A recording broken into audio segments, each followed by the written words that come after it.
So you last left me getting on a bus, and the plot continues for Everlasting Summer.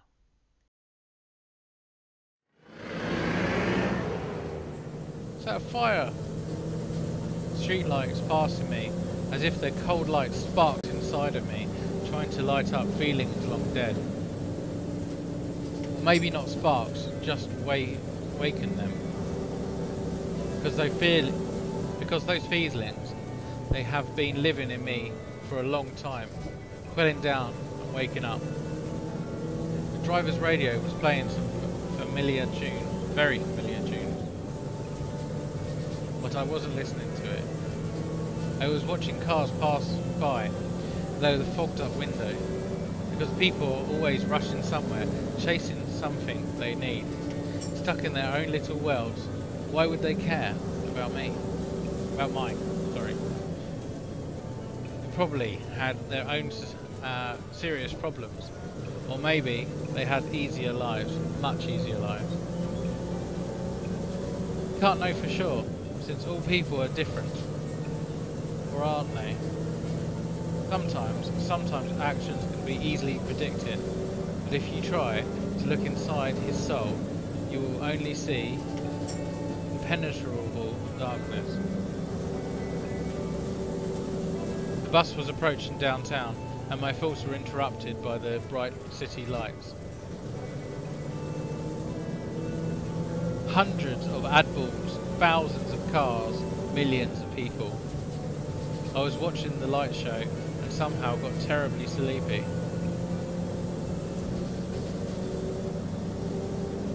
My eyes closed just for a moment, and then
day one. Bright days, bright daylight struck my eyes. At first I didn't pay attention as I wasn't fully awake yet. On their own, my legs carried me towards the door. Simon? Damn, looks like I fell asleep. Missed my stop. There were no doors. I looked around the bus and realised that it wasn't a good old worn out Marco Polo. Instead, the bus was at the Icarus model and new. I was frozen in shock. How? What? Am I dead? Have I been kidnapped? No, I must be dead. No, it's not kidnapped. I'm going to go for the worst thing. I must be dead. Touched my body wildly, slapped myself in the face a few times. Ow! Struck the back of the front chair with my forehead. It's clear, either I'm still alive or being dead, you can still feel pain. But how could all this happen? Maybe I was asleep for too long and ended up at the bus depot. And then what? Did they put me on another bus? I rushed out and took a look around. Greenery wherever I looked. Tall grass on the roadsides, trees and flowers. At least they're the right colour, so he knows he's not dreaming. Summer. But how? It was winter just a moment ago. I had a terrible headache, as if my head was going to explode. Step by step, I started to recall.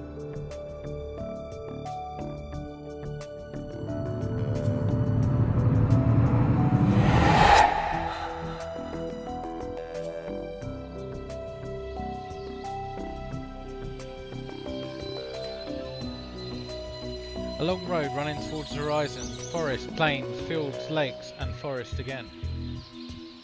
I think I was sleeping, but how then can I remember all of it? And then, a gap. Some girl leaned over me. She is softly whispering something in my ear. Then a gap again.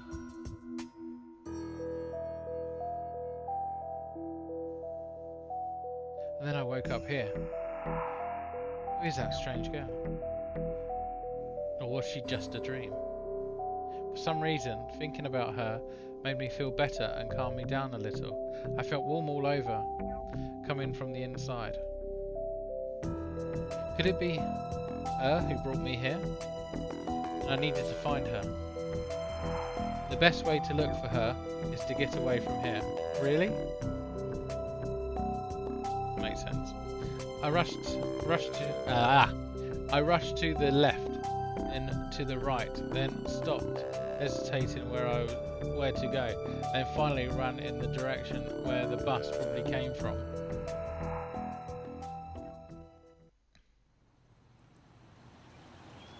Physical exercise does refresh one's mind. Thoughts become clearer, and it gets a little easier to evaluate the surrounding reality.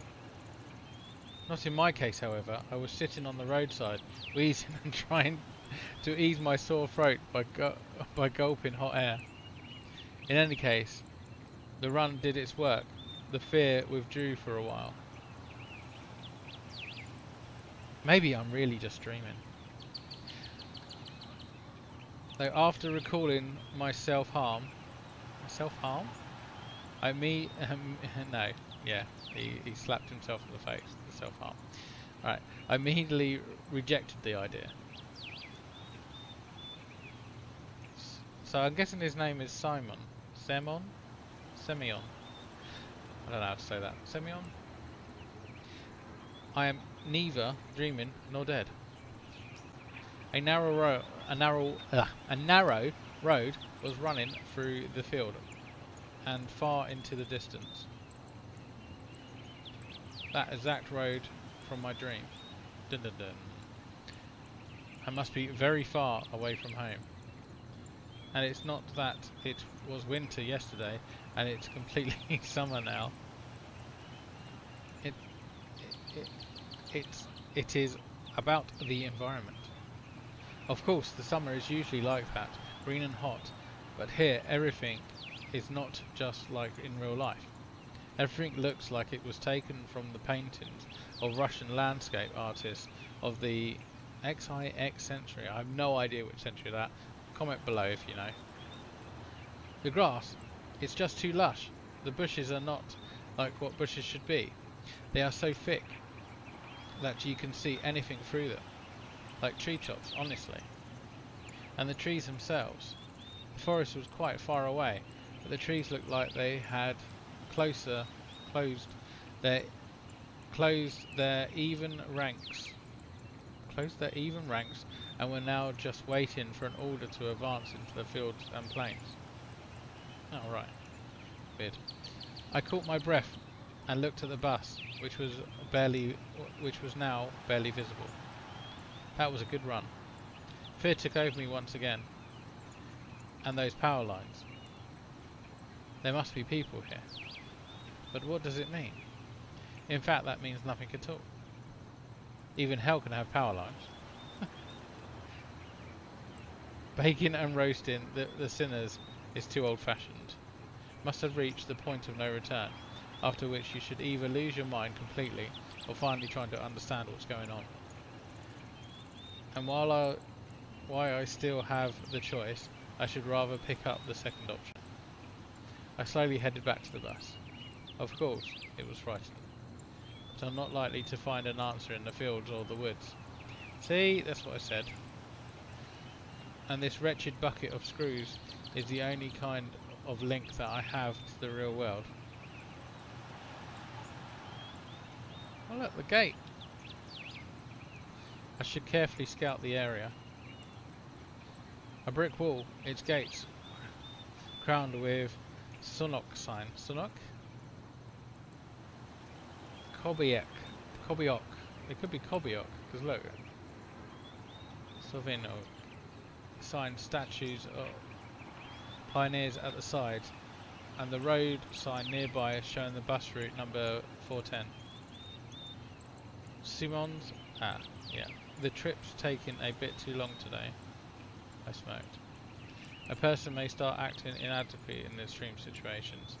Something like is probably happening to me now. This place didn't look abandoned at all. No rust on the gates, no damage to the walls. Sonok, Soviok. What could have a name like that? Judging by the pioneer statues, it could be a kids' summer camp. And the camp seems to be working. Of course, the simplest explanation, logically, explains nothing at all. The strange girl, the altered bus, summer, the pioneer camp. Thousands of theories went through my mind instantly, from alien abduction to a sleep, from hallucinations to the time and space shift. Doctor Who. None was worse than the other, but there was really no way to pick a single one. Then it all came to me at once. I can try to make a phone call. I took out my cell phone and dialed the first number from my contact list. Why would you dial the first number from your contact list? You press call. Damn it. But instead of a signal strength bar, the screen was showing a thick cross. Alright. There may be no signal in such a backwards country like that. Country place. I cannot be the only who got here. Neither got here. Buses don't go on their own. I checked the bus from all sides to make sure that it wasn't a hallucination. Bits of dirt on the bottom, some rust here and there, faded out paint and worn out tyres.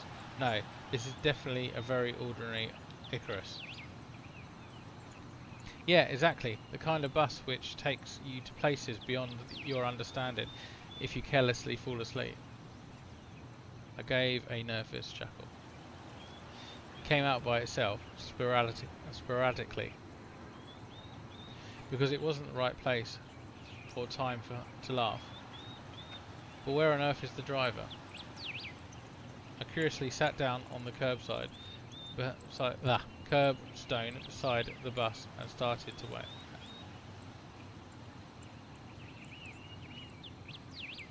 My patience didn't last long. My anxiety seemed to have reached the top and I started going slightly mad.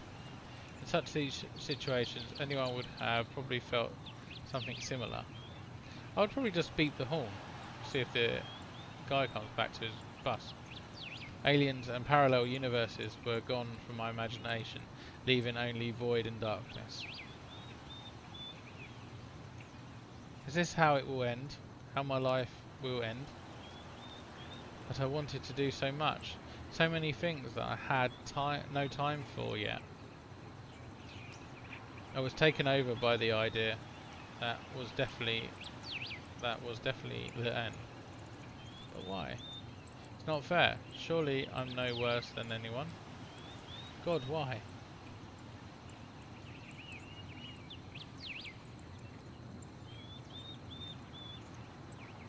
Tears were burning my eyes unbearably. I curled up and started rolling in the grass. Why? What did I do? Why me?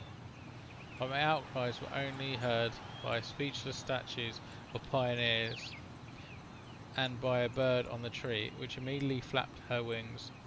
How do you know it's a her? Flapped her wings and took off, having cried something in its own bird language, as if laughing at the idiot who dared to interrupt its after-dinner nap. At last I was breathless with my weeping, and just laid quietly, sobbing from time to time.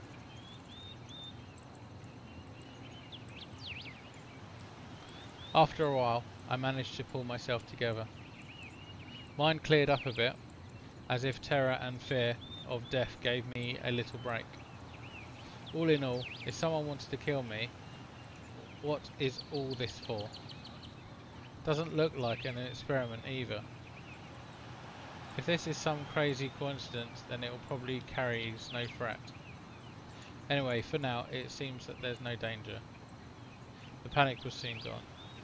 Of course, the blood was still pounding in my head, and my hands were still shaking, but at least I could think clearly now. Right now, there is nothing I can really change anyway. So matter how much I think or get mad, it would only make things worse. There is no point making guesses until I get some facts straight. In any case, I won't learn anything by lounging around here. The camp, if of course it is a real camp, looked like the only place where people could be, so I decided to walk there, and hardly have I reached the gates when a girl came out from behind them. Of course, it's going to be the girl from the dream, wearing a pioneer uniform. Okay, so pioneers are camp suits then. Right, okay. My logic didn't let me down this time. Then again, pioneer uniform in the XXI century. Whatever. And then again, girls here. I froze, unable to make a step. I felt very much like running away. Running as far away as I could from this place, far from the bus, gates, statue, and far from this bloody bird with its siesta? Just run, free like the wind, faster and faster, waving to the planets passing by, and winking at the galaxies. What is he going on about? Run, become a pulsar ray and turning into a vesicular radiation. What? A vestibular radiation? Run to face the unknown. Run no matter where, as long as it's far away from this place. Bloody hell. She like teleported closer. She didn't come closer, she scared the crap out of me. Meanwhile, the girl came closer and smiled. I could not help but notice her beauty, even though I was trembling with fear. Human instincts work despite of consciousness, and while only 5% of the brain is responsible for cognitive processes, the remaining 95% are always busy sustaining life, and in particular ensuring stable function of the hormonal system. I desperately wanted to get less complicated and stop thinking in formal quotes from encyclopedia, though my thoughts appeared one by one, being stupid, out of place, as if taken from an internal monologue of a hero of some junky softcover crime fiction book. A pretty Slavic face, long braids looking like 2 armfuls of fresh hay, and blue eyes in which you could drown. Pioneer girl. Hi, you must have just arrived. Well, I'm not going to sit there and not reply. Yeah. Alright then, welcome. She smiled broadly. Strangely, it looks as if I had just a normal girl in front of me. Bah, I should have returned here. The woods and fields seem better. What shall I do next? Try to speak with her as if she was human, or run away, or whatever? The blood was pumping unbearably in my head, tearing it apart from inside a little bit more, and the poor pioneer girl would be splattered with the hideous contents of my skull. What's funny about that? I don't know what laugh. The girl gazed over me. It sent shivers down my spine, and my knees started to tremble. No, nothing. Great then. Great. What's great about that? Suddenly, I felt like letting it all be. The bus behind me, the winter yesterday, and the summer today. Take it off the itchy pullover and just believe that it was all real, that it was all meant to be, and that's it all at last was for the better. You wouldn't find Lenin standing at the top of an armoured car at the square. But even that would not surprise me right now. After standing alone for a while, I headed into the camp.